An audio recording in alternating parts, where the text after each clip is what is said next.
I'm recording. Huh? So, Kent, how you get there? How you become a podcaster for VR? It could be, I don't know, aeronautics. It could be anything else. But VR, how you get there? Well, I have a electrical engineering degree, and when I graduated from college, I went into looking at filmmaking and documentary filmmaking. And so I've always had this interest of art and science. And so I was doing technical training videos and working on different technical companies, open source projects, and consulting companies. And then when VR came along, then it was kind of a mashing up of all these different interests that I had. I felt like I could be my full self when I think about VR, both the artistic, creative, immersive storytelling aspects, but also the more technical aspects of what the technology affords. And so I had been doing podcasts for a long time, since 2004. So 16 years now at this point. But when I started the Voices of VR, I had already been doing podcasting for 10 years. So I knew that I could do that, and I knew I could go to the events. And I wanted to learn. I wanted to learn about VR, and I thought the best way to learn about VR, because there was no textbooks or ways to learn other than to go to the people who were doing it and figuring it out, and being able to talk to them to see what their insights were. So that was the impetus for me, because I wanted to, and still do at some point, create my own VR projects, but there seemed to be a need to help document this whole evolution of the medium. Mm-hmm. And so you have like thousands of interviews, right? Around 1,500 that I've recorded, and about 2/3 of that I've published. So around 955 at this point that I've been able to publish. But yeah, I have another 500 or plus interviews that I have recorded over the last 6.5 years. So somewhere between 70 or 100 events. I sort of stopped tracking.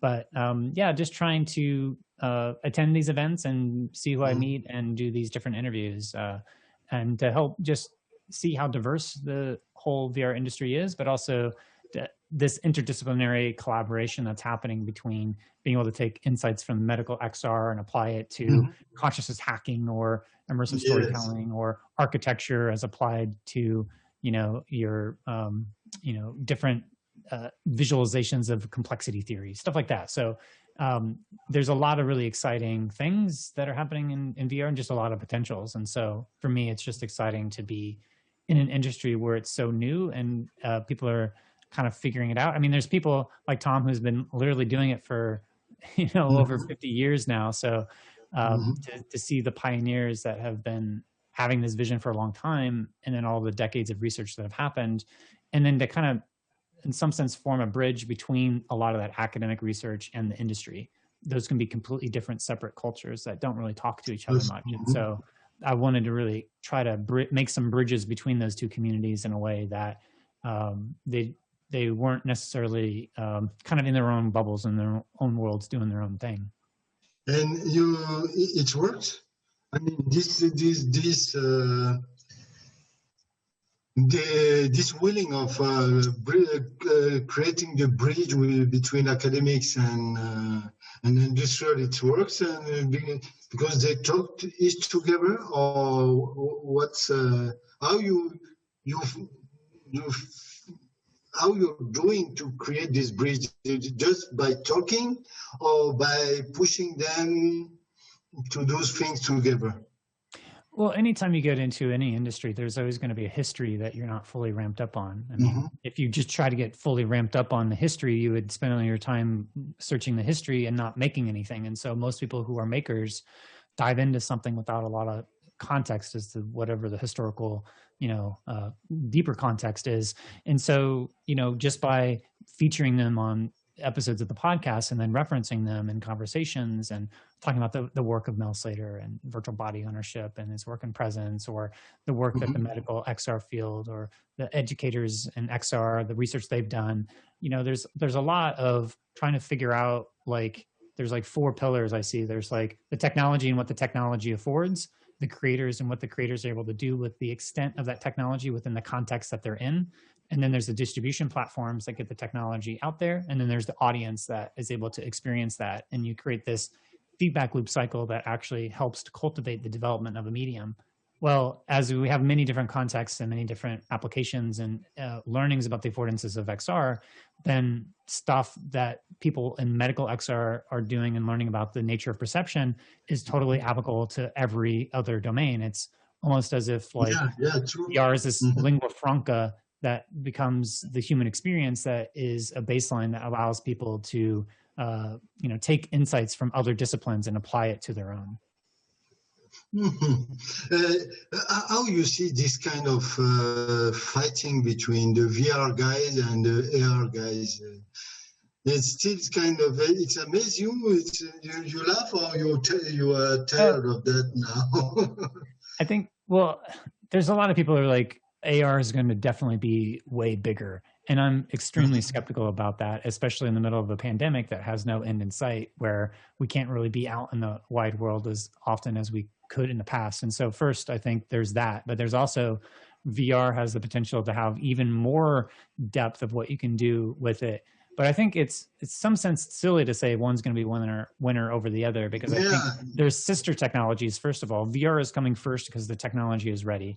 And all the principles of spatial design and spatial computing that are being fleshed out in VR right now, all the user interactions and everything else, are going to be totally applicable to how the spatial design is done in AR. And so they're more sister technologies than anything else.